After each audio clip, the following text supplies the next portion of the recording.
Hello friends, a very good day to you. Today we shall be talking about revolutionary nationalism. And while discussing about revolutionary nationalism, it is very important to note that revolutionary nationalism is of the same importance as the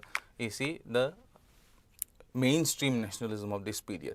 Revolutionary nationalism is also a very important part of the history of the formation of this nation, the history of the rise of this nation as a unit. Okay, of course, the activities of the revolutionary nationalists, the activities of these revolutionary organizations are ingrained in our social fabric.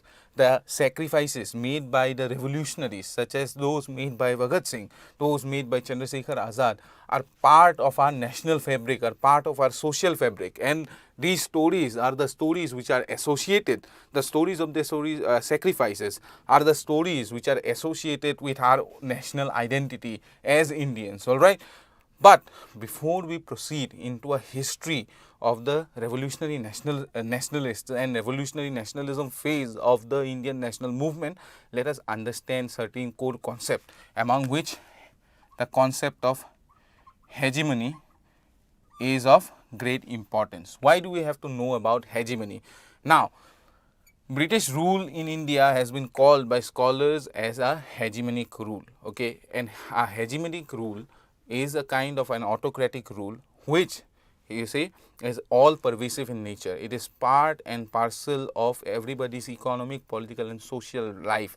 The entire life, the entire living day of a subject is subsumed by this idea of hegemony of the ruling order of in such autocratic governments. Okay, British rule of course is a hegemonic form of government. Now, hegemonic form of government is predicated upon two very important aspects of the entire structure of governance.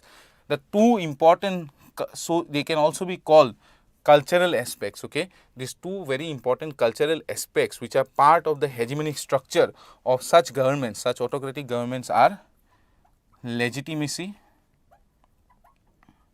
and the power to punish. Okay, dispensation of punishment. We have to know that there is a differentiation between justice and punishment, and these kind of governments are not predicated upon the dispensation of justice, which is dispensation of justice is based upon constitutionalism. Okay, but these kind of governments are not constitutional, based upon constitutionalism. This kind of governments usurp the power to punish. This is a power to exact justice, not dispose justice. Okay, and of course they have legitimacy on their side. These kind of governments make incredible investments in the cultural field, in the social field, to legitimize their rule in India. They create an entire superstructure of language. They create an entire superstructure of language of dominion. They create an entire superstructure of education and cultural superiority in order to legitimize their rule in India. Sorry, not India, but in their rule, this kind of government's rule in any place. But in India, the British also proceeded through this modality in order to legitimize their rule. What can be said as the white burden argument.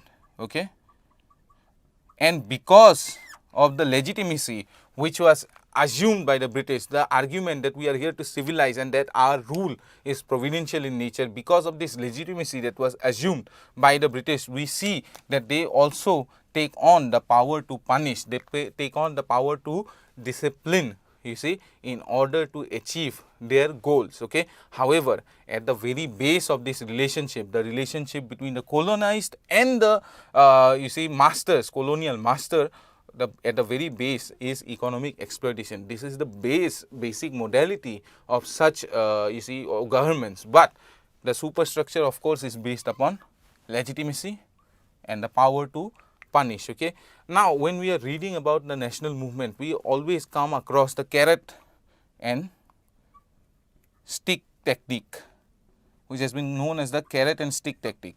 They fall neatly within the ambit of the two important aspects of hegemonic government.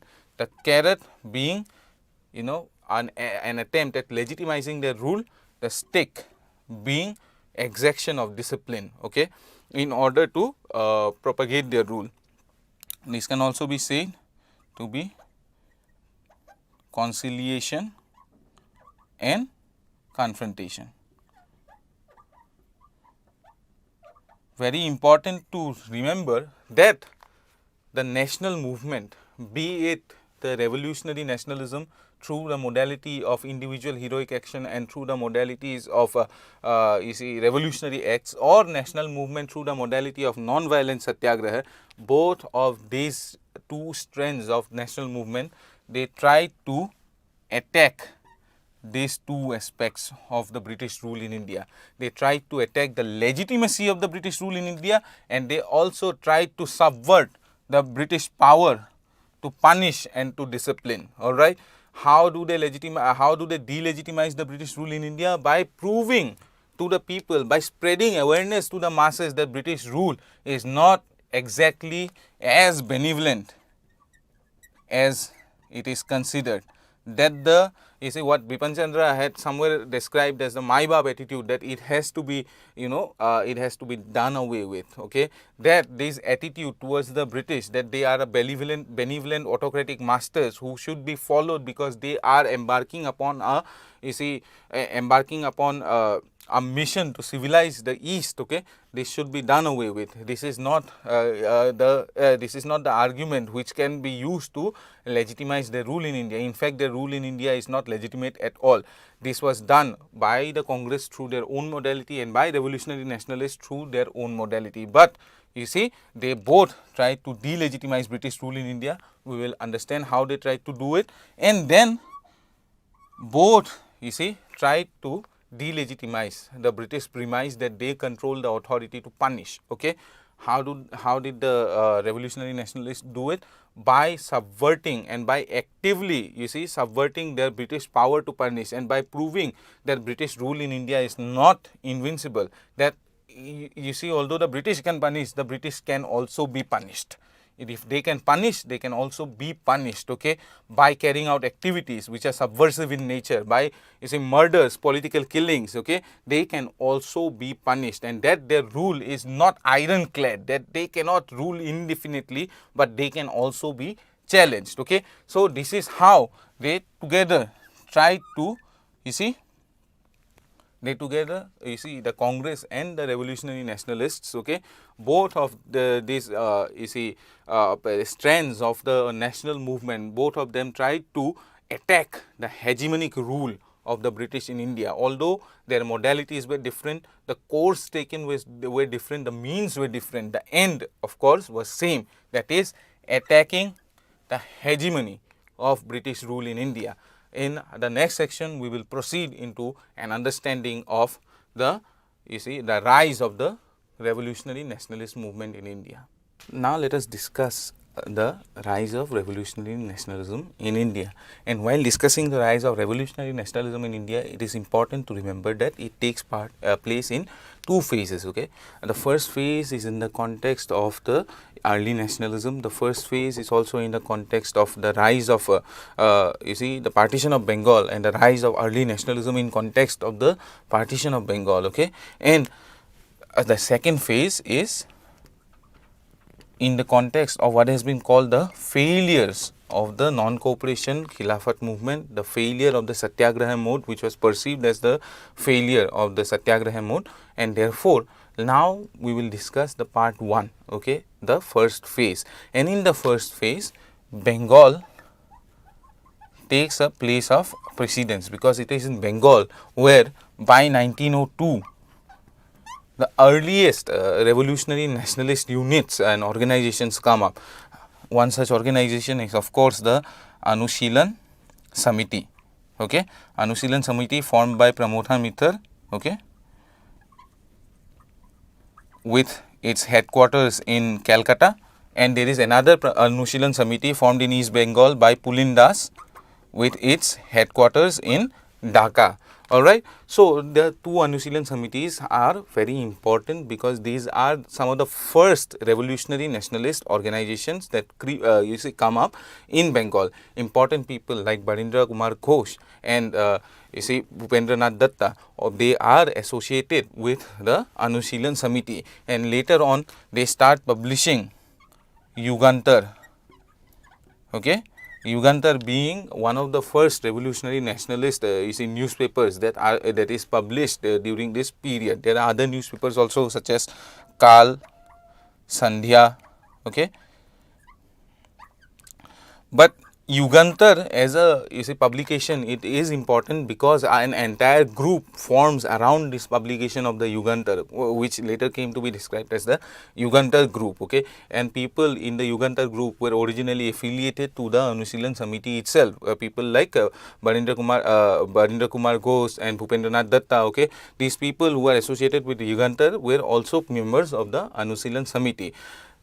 Because of the formation of this revolutionary nationalist organization, this underground organization, there are also a spate of political killings and a spate of political conspiracies during this period. Now remember, the modality of action, as we discussed, of this revolutionary organization and revolutionary nationalists, okay, the modality of action is that of you see individual heroism and conspiracies and what do you call and what has been called you see political murders. Okay, so Khudiram Bose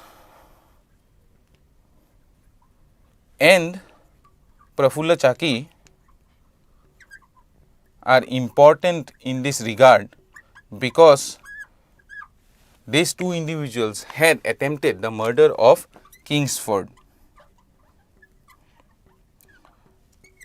A notorious judge of Muzaffarnagar, they had attempted a murder. They had attempted the murder of Kingsford, one of the notorious judges of Muzaffarnagar. Okay, by an attempt at bombing him, but unfortunately, Kingsford was not killed, but some other victims who were innocent, they had died, and therefore, you see, Prafulla Chaki had committed suicide, and Khudiram Bose himself was, you see, put on trial because of this attempted murder of Kingsford. Okay, and there were other people also involved in such attempts, such as Sachin Sanyal and Ras Bihari Bose. Sachin Sanyal and Ras Bihari Bose are also important organizationally, but we will talk about that later. But Sachin Sanyal and Ras Bihari Bose, you should understand that in 1912, they had attempted the murder of Viceroy Hardinge at Delhi. So, these kind of individual acts of attempted you see murders, political murders and attempted bombings, these kind of anarchic activities were commonplace as far as the actions of the revolutionary nationalists are concerned. Okay, and while talking about revolutionary nationalism, we must also not omit Maharashtra, where you see V.D. Savarkar and his brother Ganesh Savarkar are actively involved in revolutionary activities, and together they had also formed previously the Mitra Mela, which comes up in 1904, and the later on what has been called the Abhinav Bharat. Abhinav Bharat, which is an organization which is modeled after Garibaldi's Young India, Young Italy, and Abhinav Bharat of course means Young India, and therefore, you see the ideological context of the formation of these revolutionary organizations also. They are inspired by international movements, and they are also inspired by international ideologies of nationalism. Alright, and in this period you see that there is also an attempt made at Pune at the life of the plague commissioner of Pune. Okay, the Chapekar brothers make an attempt at the life of the plague commissioner of Pune. His name is Rand, and an associate of this particular Mr. Rand, that is Lieutenant Ayers. So we see that revolutionary activities and are very commonplace during this period. There are spate of murders, the spate of attempted murders and spate of terrorist activities, what has been described as, of course, terrorist activities during this period. But chief among those during this period is that of the Ghadar party and what they tried to organize during the First World War.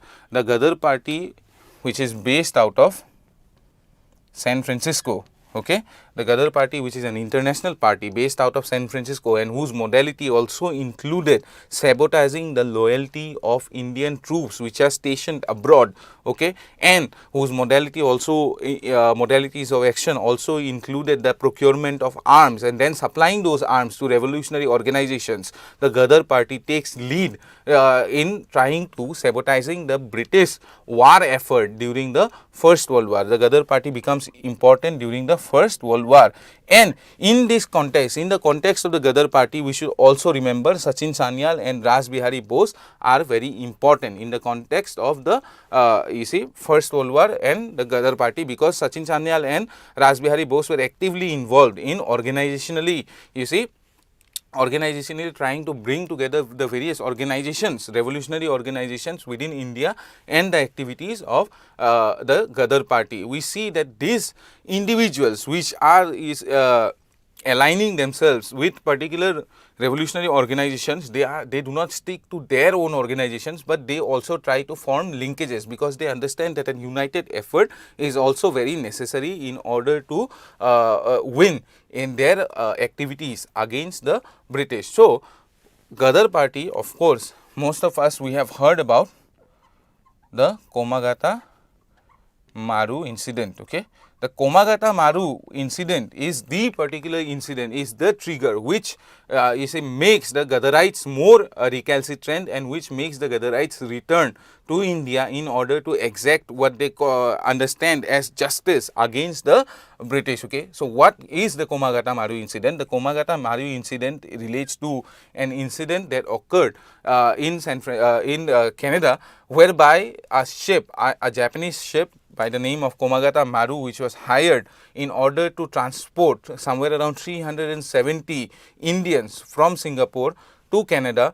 And when they reached Canada, these 370 individuals were denied permission to disembark in Canada, okay, and they were sent back again to India, to Calcutta, okay. They were sent back again to Calcutta because it is believed that the Canadian authorities at that point of time were colluding with the British authorities, and therefore they denied permission to these individuals to disembark in Canada and start a new life in Canada, okay. And therefore, when they returned to Calcutta and they were asked to board trains to Punjab, these people, these individuals who were in the ship, who were on the ship, they refused to board those trains, and in the scuffle that ensued, somewhere around 22 people died, okay. And this galvanized the Ghadarites to return to India, and after the Ghadarites returned to India, they organized various activities within India during the First World War. During the peak of the First World War, they organized various activities of sabotage. They organized various activities of sabotage in the form of landing German weapons in India. They also tried to organize rebellions in barracks, such as the barracks of Lahore, Ferozpur, okay. They organized rebellions in the barracks at Lahore, Firozpur. They tried to sabotage the loyalty of the soldiers who were fighting on the side, Indian soldiers who were fighting on the side of the British. So, these kind of sabotage activities were carried out, but because it is said that the Ghadar party's organizational structure was weak and that there was weak leadership in the Ghadar party, and also because of individual treachery within the party, all of these attempts, they failed. And at that point of time, we should also remember that the 1915 promulgation of the Defence of India Acts, okay, the Defence of India rules, is armed the British with the necessary clout in order to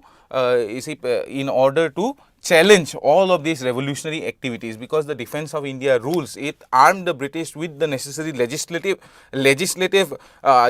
ammunition, so that all of these revolutionary activities and revolutionaries can be legitimately attacked. And you see, the entire movement within India, it has to subside in the face of this unprecedented British repression against the revolutionaries. Most of these revolutionaries are caught, most of them are hanged, and most of them are also transported for life. So we see that during this period, we also see the coming up of international organizations, because some of these revolutionaries, such as Raj Bihari Bose himself, he flees to Japan. Okay, there are other members of the Anusilan Samiti, members of the Yugantar group, who flee to Germany, and there they also formed the Berlin Committee. Okay, Berlin Committee